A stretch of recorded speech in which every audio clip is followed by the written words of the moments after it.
स्वागत है आप सभी प्यारे अभ्यर्थियों का आपके अपने YouTube चैनल रत्नगढ़ क्लासेज पे। तो पिछली वीडियो नहीं देखी तो आप वीडियो को देख लीजिएगा। 60 प्रश्न होंगे एसएसटी के जो प्रीवियस ईयर के अंदर पूछे गए थे। तो एक बार वीडियो को चेकआउट करें। ज़्यादा समय आपका वेस्ट नहीं किया जाएगा क्योंकि कीमती समय आपका अब स्टार्ट हो चुका है। तो प्रश्नों को स्टार्ट करने से पहले अगर आप चैनल पर पहली बार विजिट करें हो तो चैनल को सब्सक्राइब करें, अपने दोस्तों के साथ शेयर करें और वीडियो पसंद आए तो लाइक शेयर एंड सब्सक्राइब वाला जरूर से क्लिक करेंगे।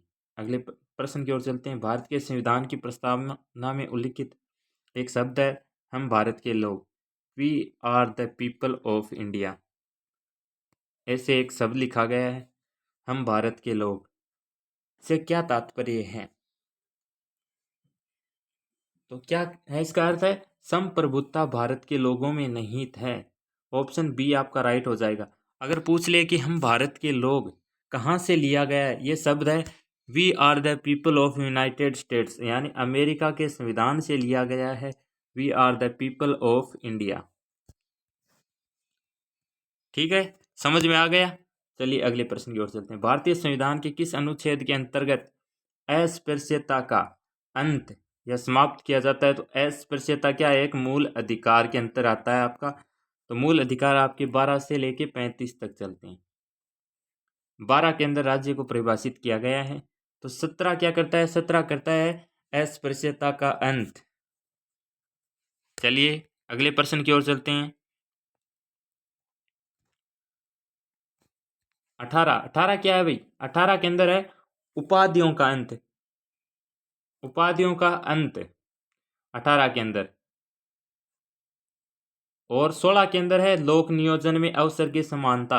16(4) है ना, वो इसका अपवाद है जिसमें आरक्षण की व्यवस्था की गई है। 19 क्या है? इसमें 6 स्वतंत्रताएं प्रदान की गई हैं। 19(1), 19(2) ऐसे। चलिए अगले प्रश्न का उत्तर बताइएगा। भारत के संविधान के किस भाग में मूल कर्तव्यों को सन्निहित किया गया है? तो भाग 4 होगा आपका। एक भाग 4 का पार्ट 1 के अंदर है। और कौन सा अनुच्छेद? 51 का है। याद रखिएगा मूल कर्तव्य किस देश से लिए गए हैं? तो रूस से। चलिए अगले प्रश्न की ओर चलते हैं। भारतीय संविधान का अनुच्छेद 25 संबंधित है। अनुच्छेद 25 किससे संबंधित है? तो अंतःकरण की स्वतंत्रता तथा किसी धर्म के पालन, अभ्यास और प्रचार की स्वतंत्रता। अनुच्छेद 25 मूल अधिकार के अंतर्गत आता है। मैंने बताया था 12 से 35 तक। अगले प्रश्न का उत्तर बताइएगा। निम्न में से सामाजिक न्याय से संबंधित संवैधानिक प्रावधान नहीं है। विधायिका में अनुसूचित जाति जनजाति हेतु आरक्षण है, सही है।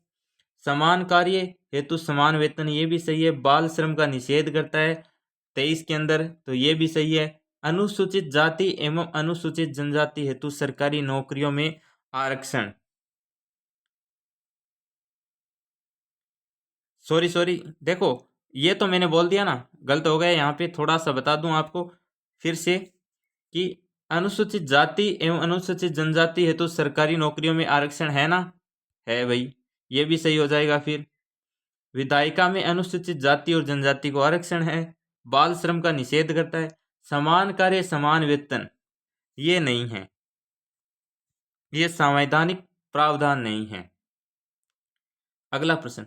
लोकसभा की कार्यवाही के संचालन हेतु न्यूनतम आवश्यक गणपूर्ति क्या है? तो 1/10वां भाग। तो क्या हो जाएगा? कुल सदस्य का 10वां भाग 1/10। याद रखिएगा, आप एग्जाम के अंदर ऐसे प्रश्न आते हैं। भारत के संविधान के कौन से अनुच्छेद में एक मंत्री परिषद का प्रावधान है जो कि राष्ट्रपति को उसके कार्यों के निर्वहन में सहायता प्रदान करेगा? तो क्या हो जाएगा? बिल्कुल 7 नंबर प्रश्न का उत्तर सही क्या हो जाएगा? अनुच्छेद 74। अनुच्छेद 74 के अंदर मंत्री परिषद का प्रावधान है। चलिए अगले प्रश्न की ओर चलते हैं। राज्य चुनाव आयुक्त को नियुक्त करता है। चुनाव आयुक्त को नियुक्त कौन करता है? तो देखो, राज्य के अंदर ज्यादातर नियुक्तियां राज्यपाल करेगा, इस बात का आप ध्यान रखिए। और भारत के अंदर चले जाएं तो राष्ट्रपति करेगा आपका। तो इस प्रश्न के अंदर क्या हो जाएगा? संबंधित राज्य का राज्यपाल। अगला प्रश्न, भारत के सर्वोच्च न्यायालय के संबंध में निम्न में से कौन सा कथन सही नहीं है? संविधान की व्याख्या से संबंधित किसी मामले पर राष्ट्रपति सर्वोच्च न्यायालय से परामर्श मांग सकता है, बिल्कुल। राष्ट्रपति द्वारा मांगे जाने पर सर्वोच्च न्यायालय उन्हें परामर्श देने हेतु बाध्य है, ये गलत है। देखो, बाध्यता नहीं है उस पे कि वो उसको परामर्श दे। तो क्या हो जाएगा? बी सही हो जाएगा इस प्रश्न के लिए। अगला प्रश्न, भारत के राष्ट्रपति के चुनाव के निर्वाचक मंडल में शामिल कौन कौन से हैं? तो इसके अंदर कौन कौन शामिल हैं? भारत की संसद, राज्यों की विधानसभा, दिल्ली पुडुचेरी के संघ शासित प्रदेश, केवल निर्वाचित सदस्य इसके अंदर भाग लेते हैं। अगला प्रश्न, एशिया की सबसे लंबी नदी। एशिया की सबसे लंबी नदी चीन के अंदर है, जिसका नाम है यांग टी सिक्यांग। तो बी ऑप्शन आपका सही हो जाएगा इस प्रश्न के लिए। अगला प्रश्न, किलिमंजारो पर्वत किस देश में अवस्थित है? किलिमंजारो तंजानिया के अंदर है, तंजानिया बिल्कुल सही हो जाएगा इस प्रश्न के लिए।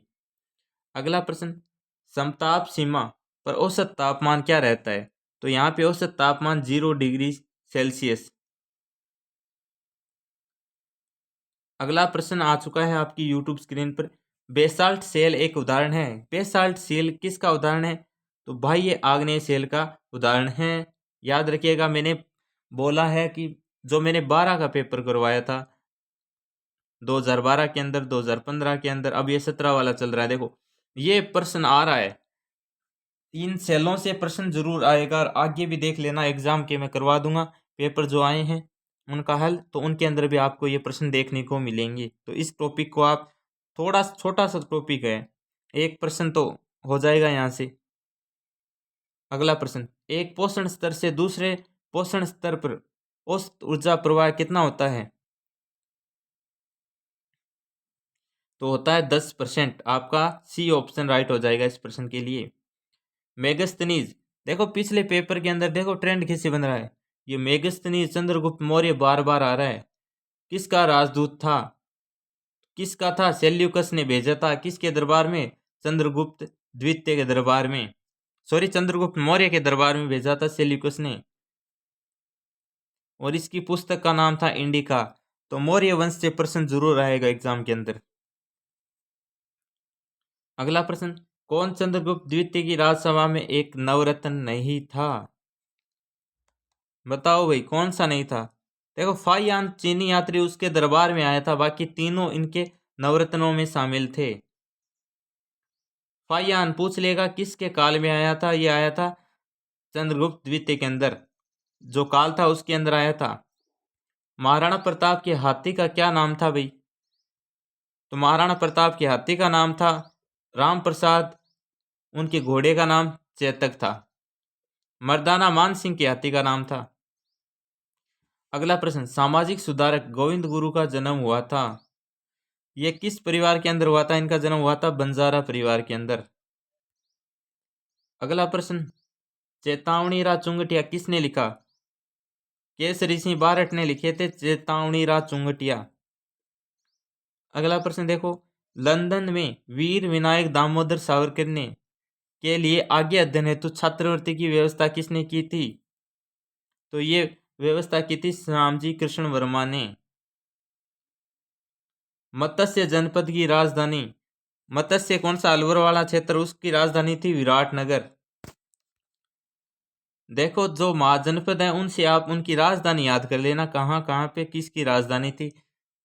तो यहाँ से आपका प्रश्न आएगा तो कंप्लीट हो जाएगा, ज्यादा लंबा चौड़ा टॉपिक नहीं है जनपद वाला। अगला प्रश्न, पेंगन वंश का आनंद मंदिर कहाँ स्थित है? तो ये कहाँ पे स्थित है? म्यांमार के अंदर। कुछ प्रश्न आएंगे जो आपके समझ से बाहर चले जाएंगे। तराइन का युद्ध 1191 ईस्वी में किसने जीता? तराइन का युद्ध पिछले पेपर के अंदर भी आ चुका है। तराइन, पानीपत, ये युद्ध इंपॉर्टेंट है। बक्सर, प्लासी, इन युद्ध को आप याद करना, किन किन के मध्य हुआ था, कौन जीता था और कब हुआ था। बस इतनी चीजें याद रखोगे तो ये टॉपिक कंप्लीट हो जाएगा। खानवा का युद्ध हो गया जैसे। तराइन का युद्ध, तराइन का युद्ध किसके मध्य हुआ था ये बताइए जल्दी से। मोहम्मद गौरी और पृथ्वीराज चौहान के बीच में। और कौन जीता था? 1191 में कौन जीता था? 1191 में जीता था पृथ्वीराज चौहान। और दूसरा युद्ध हुआ था 1192 के अंदर, जिसमें कौन हारा था? पृथ्वीराज चौहान। यानी याद रखना है आपको क्या कि 11 पृथ्वी जीता, 91 में पहली बार तो पृथ्वीराज जीते हो और दूसरी बार मोहम्मद गौरी। यहाँ याद नहीं रहे। देखो पहली बहुत युद्ध हो, पहले आप अपने एरिया को समस्या ने, तो पहले अपने एरिया में हो पृथ्वीराज चौहान, फिर दूसरा की बात कर श्याम तो दूसरा मोहम्मद गौरी जीते हो। अगला प्रश्न, राजस्थान का कौन सा नृत्य 2010 में यूनेस्को की अहम मूर्त? तो ये आपको पता होना चाहिए, कालबेलिया नृत्य। गुलाबो इसके लिए प्रसिद्ध है। संत मीराबाई के पति का नाम था? तो भोजराज संत मीराबाई के पति का नाम था। एक प्रश्न और देखो, ये पूछ सकता है कालबेलिया नृत्य को यूनेस्को ने अमूर्त सांस्कृतिक धरोहर में कब शामिल किया? 2010 के अंदर। चित्रकला शैली बनी ठनी संबंधित है किशनगढ़ से, किशनगढ़ शैली से संबंधित है और इसकी रचना किसने की थी? नागरीदास ने। अगला प्रश्न, चूरू जिले के ददरेवा ग्राम से संबंधित है। कौन संबंधित है? गोगा जी का जन्म हुआ था ददरेवा के अंदर और इनकी हनुमानगढ़ के अंदर मेड़ी, गोगा मेड़ी, भादवा के अंदर कृष्ण पक्ष की नवमी को मेला लगता है। अगला प्रश्न, खेजड़ली आंदोलन में अपने जीवन का बलिदान किसने किया था? तो ये थी अमृता देवी। अगला प्रश्न, पुस्तक आनंद मठ के वंदे मातरम, आनंद मठ है ना, उसके अंदर से वंदे मातरम लिया गया है। और ये आनंद मठ कृति किसकी है ये पूछ रहा है, तो ये है, जल्दी से बताइए किसकी कृति है? ये है आपके बंकिम चंद्र चटर्जी की। अब देखो यहाँ पे रविंद्रनाथ टैगोर का जन गण मन है और बंकिम चंद्र चटर्जी ने वंदे मातरम लिखा था। अगला प्रश्न, निम्नलिखित में से कौन सा स्थान राष्ट्रीय राजमार्ग संख्या 15 द्वारा नहीं जुड़ा है? इस प्रश्न के अंदर बोर्ड ने आपको बोनस दिया था कि ऑप्शन गलत है या फिर चारों ऑप्शन उसके अंदर शामिल थे, इस प्रकार से। अगला प्रश्न, निम्नलिखित में से राजस्थान में मीठे पानी की सबसे बड़ी मानव निर्मित झील, मीठे पानी की सबसे बड़ी जयसमंद झील है और मानव निर्मित है।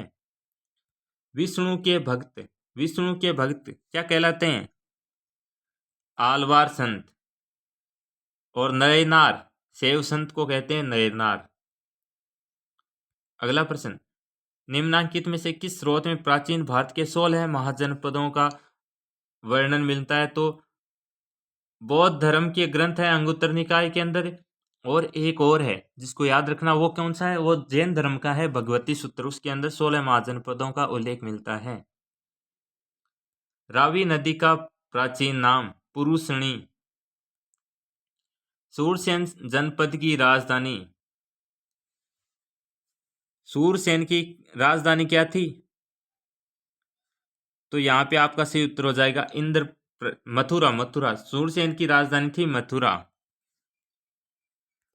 राजस्थान राज्य अपने परिपूर्ण रूप से इस स्थिति के सामने आया था। तो ये परिपूर्ण रूप के अंदर पूछा जाए तो 1 नवंबर 1956। सामाजिक अध्ययन का शिक्षण किया जाता है। सामाजिक अध्ययन का बताओ, स्नातक स्तर पर सामाजिक अध्ययन की बुक नहीं आती, वहां पे क्या आता है आपका भूगोल अलग सेपरेट हो जाता है, जियोग्राफी, इकोनॉमिक, इस प्रकार से डिवाइड हो जाएगा। तो ये भी नहीं है, उपरोक्त सभी तो फिर कैसे होगा, क्योंकि एक गलत हो गया। उच्च माध्यमिक में भी आपका अलग अलग पार्ट में डिवाइड होता है, जैसे आपकी पॉलिटिकल अलग सब्जेक्ट हो जाएगा। माध्यमिक स्तर के अंदर आपकी सामाजिक अध्ययन की किताबें आती हैं। शिक्षा के उद्देश्यों का वर्गीकरण किसने दिया था? तो ये वर्गीकरण दिया था B.S. ब्लूम ने। अगला प्रश्न, पाठ्यक्रम के क्षेत्र में शामिल है, क्या शामिल है? तो विद्यालय की आंतरिक क्रिया और विद्यालय की बाह्य क्रियाएं। सामाजिक अध्ययन की पाठ्य पुस्तक अनुरूप होनी चाहिए, विद्यार्थी के अनुरूप होनी चाहिए। सामाजिक अध्ययन की अध्यापिका कक्षा में चुनाव की क्रमिक प्रक्रिया बता रही है। वह जिस प्रविधि का प्रयोग कर रही है वह कौन सी विधि है? तो वह विधि है कथन। कथन बता रही है वो। सामाजिक अध्ययन के शिक्षक को बल देना चाहिए। किस चीज पे बल देना चाहिए? विद्यार्थियों की सामाजिक मुद्दों के प्रति चिंतन शक्ति के विकास पर। अगला प्रश्न, सामाजिक अध्ययन शिक्षण में ऐतिहासिक स्थलों का भ्रमण उपयोगी है? क्योंकि देखो तीनों चीजें इसके अंदर शामिल हो जाएंगी, तो राइट आंसर हो जाएगा उपयुक्त सभी। अगला प्रश्न, ब्लूम की पाठ योजना आधारित है? किस पे आधारित है? तो उद्देश्यों पे आधारित है ब्लूम की पाठ योजना। अगला प्रश्न, प्रयोजना एक उद्देश्यपूर्ण कार्य है जो संलग्नता के साथ सामाजिक वातावरण में किया जाता है। ये कथन किसका है? ये कथन है आपके किलप्रेटिक का। सामाजिक अध्ययन में निम्न में से कौन सी परीक्षा छात्रों के स्वतंत्र चिंतन के मूल्यांकन का अवसर प्रदान करती है? तो कौन सी करती है? निबंधात्मक। इसके अंदर वो अपने विचार किस प्रकार से प्रश्न को समझ पा रहा है और कैसे उसके ऊपर विचार व्यक्त करेगा वो डिपेंड होता है। निम्नलिखित में से रबी की फसल सबसे इजी बताओ। सरसों नहीं है। सरसों सरसों रबी की फसल है ना। तरबूज आपके खरीफ, मूंगफली भी खरीफ और जूट भी खरीफ क्या है? अगला प्रश्न, किस आंतरिक राष्ट्रीय जलमार्ग के द्वारा ब्रह्मपुत्र नदी में सादिया से धूबरी को जोड़ा जाता है? तो क्या हो जाएगा? राष्ट्रीय जलमार्ग संख्या 2। 2011 की जनगणना के अनुसार भारत में पुरुष साक्षरता दर कितनी है? तो ये है आपकी 82.14%। अगला प्रश्न, भारत में शीतकालीन वर्षा कहाँ से उत्पन्न होने वाले चक्रवातों का परिणाम है? तो ये भूमध्य सागर से होती है भाई। अगला प्रश्न देखो, सिंधु गंगा के मैदान में जहां से आंतरिक प्रवाह पुनः प्रकट होता है, स्थानीय रूप से क्या कहते हैं? उनको तराई कहते हैं। आधुनिक औद्योगिकरण के सूत्रपात का श्रेय निम्नलिखित में से किस ऊर्जा संसाधन को दिया जाता है? तो ये कोयला को दिया जाता है।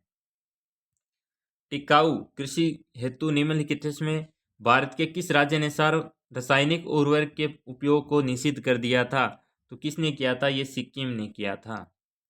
अगला प्रश्न देखो, निम्नलिखित में से किस लोहा इस्पात संयंत्र की स्थापना ब्रिटेन के तकनीकी सहयोग से हुई थी? तो कौन सा था? दुर्गापुर। याद रखना बोकारो, राउरकेला, दुर्गापुर ये तीनों अलग अलग देश के सहायता से स्थापित हैं। तो कौन से देश ने सहायता की थी और कब स्थापित हुए? ये प्रश्न याद रखने वाला है। कौन सी नदी उत्खात भूमि के लिए कुख्यात है? तो चंबल। याकूत जनजाति का आवास है, बताओ याकूत जनजाति का आवास कहाँ पे है? उत्तरी साइबेरिया। अगला प्रश्न, घग्गर का मैदान अवस्थित है। घग्गर का मैदान कहाँ पे है? गंगानगर, हनुमानगढ़ जिले के अंदर। राजस्थान का प्रथम वस्त्र उद्योग स्थापित कहाँ पे हुआ था? आपको पता है, ब्यावर के अंदर। 2011 की जनगणना के अनुसार निम्नलिखित में से राजस्थान के किस जिले की 10 की जनसंख्या वृद्धि दर न्यूनतम थी? तो कौन से जिले की थी? गंगानगर की। तो सारे प्रश्न कंप्लीट कर लिए हमने 20 मिनट के अंदर। तो आपको एक बार पैटर्न बता दूंगा एसएसटी का, किस प्रकार का पैटर्न आता है आपका। 60 प्रश्न आते हैं आपके एसएसटी के अंदर। अब 60 डिवाइड होंगे आपके 3 पार्ट के अंदर। करंट का मुझे अभी तक कोई प्रश्न नहीं मिला है, तो मान के चलेंगे अगर करंट के प्रश्न आएंगे तो 3% करंट के मान लीजिए आएंगे ज़्यादा से ज़्यादा, बस प्लस 10% तो ऐसे मान के चलो आपके सामाजिक अध्ययन की शिक्षण विधियों से आ जाएंगे। तो ये 13% आप यहाँ से डिवाइड कर सकते हो। बाकी लगभग 20% के आसपास आपके राजस्थान जीके से होंगे और 27 के लगभग आपके प्रश्न हो जाएंगे फिर कहाँ से? ये इंडिया जीके से। वीडियो पसंद आए लाइक करें, शेयर करें, सब्सक्राइब करें चैनल को।